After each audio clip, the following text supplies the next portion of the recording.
O que Deus pode fazer por meio de uma pessoa? A Bíblia diz que por meio de um homem entrou o pecado no mundo e que, portanto, também a condenação. Mas por meio de um homem veio a salvação e a redenção do ser humano. A Bíblia fala do primeiro homem chamado Adão e do segundo Adão. Primeiro Adão, carnal. Segundo Adão, espiritual. O fato é que por meio de um homem toda a humanidade recebeu o pecado, recebeu a maldição, recebeu a sentença de morte. Mas que por meio de um homem chamado Jesus Cristo, Deus restabelece sua comunhão com o ser humano. A Bíblia diz que pelo novo e vivo caminho que Jesus abriu pelo seu sangue, nós seres humanos podemos ter de volta comunhão com o Pai, comunhão com Deus. E eu fico pensando e meditando sobre o que Deus pode fazer por meio de uma pessoa. Uma atitude de desobediência da nossa parte pode afetar nossa vida pessoal e também pode afetar nossa família, nossos filhos, afetar nossos vizinhos, as pessoas que de alguma maneira se relacionam conosco, mas também pela atitude de obediência, por um estilo de vida que honra a Deus, que esteja combinado com a vontade de Deus. Pode fazer com que não somente nossa vida pessoal seja abençoada, mas também a família, os vizinhos, as pessoas que de alguma maneira se relacionam conosco.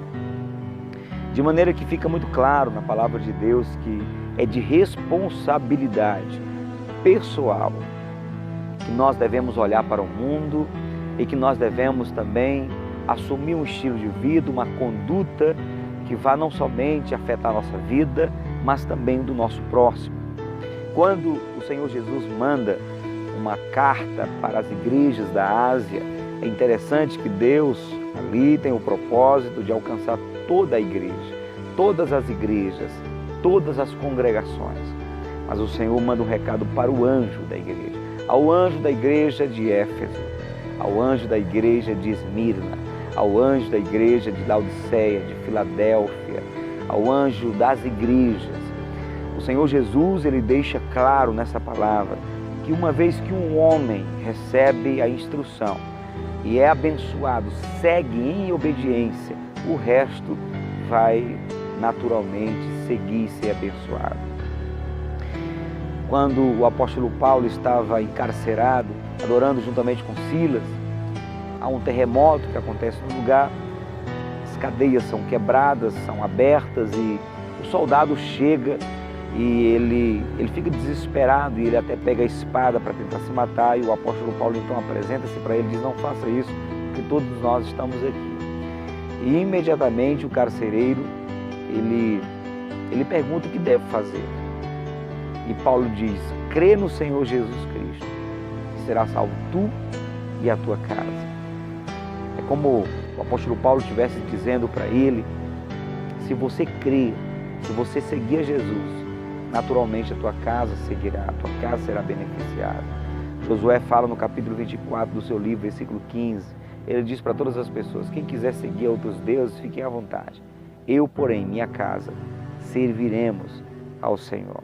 Um homem com atitude certa pode ser instrumento de Deus para abençoar toda a sua casa, abençoar toda uma geração. Deus chegou ao ponto de dizer para Moisés: Moisés, eu vou destruir todo mundo e começar só por você. Porque Moisés cumpriu o propósito de Deus. Moisés estava dentro do padrão da vontade de Deus. Teve um tempo que Deus disse: vou destruir todo mundo, vou recomeçar apenas com uma família, a família de Noé. Por que a família de Noé foi encontrada diante de Deus para um recomeço na humanidade? Porque Noé era justo. A Bíblia diz que Noé andava com Deus. A mesma coisa Deus tentou fazer lá em Sodoma e Gomorra, quando Abraão está intercedendo, pedindo para Deus não destruir o povo. E ele diz: Deus, se encontrarmos pelo menos 50 pessoas, o Senhor mesmo assim vai destruir Sodoma e Gomorra, mesmo com os 50 justos? Deus disse: se eu encontrar 50 justos, eu não destruirei a cidade. E foi diminuindo. E se tiver 45, tiver 40, tiver 35, 30, 25, 20, 15, 10, Deus disse: se tiver 10, pelos 10, eu não destruirei a cidade. Então, não se encontrou esses 10, Deus tirou a família única justificada, uma família justa, que é a família de Ló, sobrinho de Abraão. Deus tirou e destruiu Sodoma e Gomorra porque não encontrou 10 pessoas justas naquela cidade. O que Deus pode fazer com toda uma cidade quando uma pessoa obedece ou quando 10 pessoas se entregam e obedecem a Deus? É importante a gente ter essa ótica, não é, em relação à vontade de Deus, e nós fazemos a nossa parte. Em Ezequiel capítulo 22, versículo 30, o próprio Deus fala: procurei dentre o povo uma pessoa para ficar na brecha, não encontrei. Então, uma pessoa às vezes é suficiente para Deus fazer uma proeza, para fazer milagres, para fazer grandes coisas acontecerem. Por que eu estou falando sobre isso? Porque provavelmente você seja alguém a quem Deus tem chamado para abençoar a sua casa, abençoar a sua família inteira, abençoar a sua geração. De repente você é alguém que o Espírito Santo está tocando: eu quero você, eu quero usar você, eu quero que você ande comigo porque eu vou usar você para cumprir um propósito.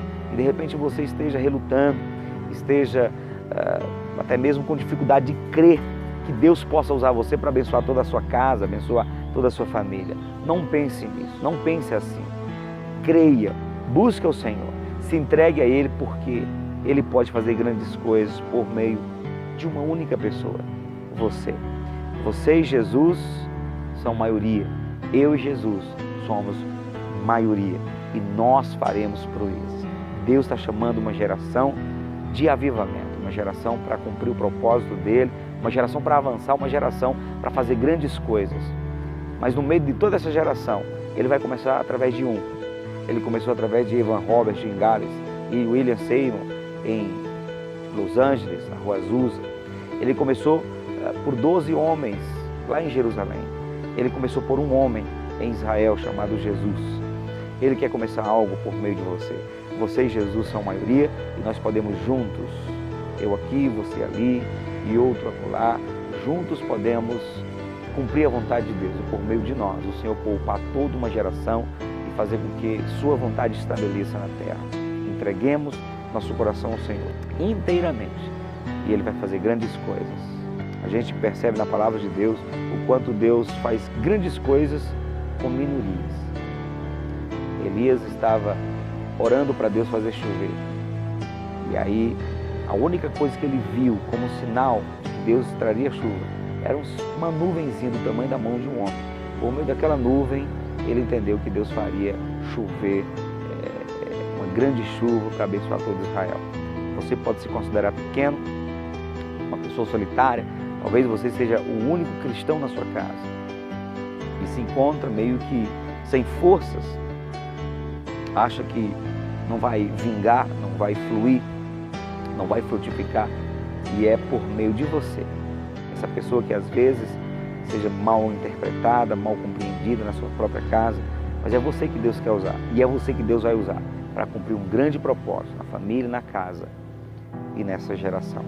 Por meio de um homem, o pecado entrou e alastrou e fez grandes coisas na humanidade, mas por meio de um homem veio a purificação e a redenção para todos nós. E por meio de você pode vir a bênção ou a maldição. Escolha ser bênção na mão do Senhor e será abençoado não somente você, mas toda a tua família e toda a tua geração. Deus abençoe.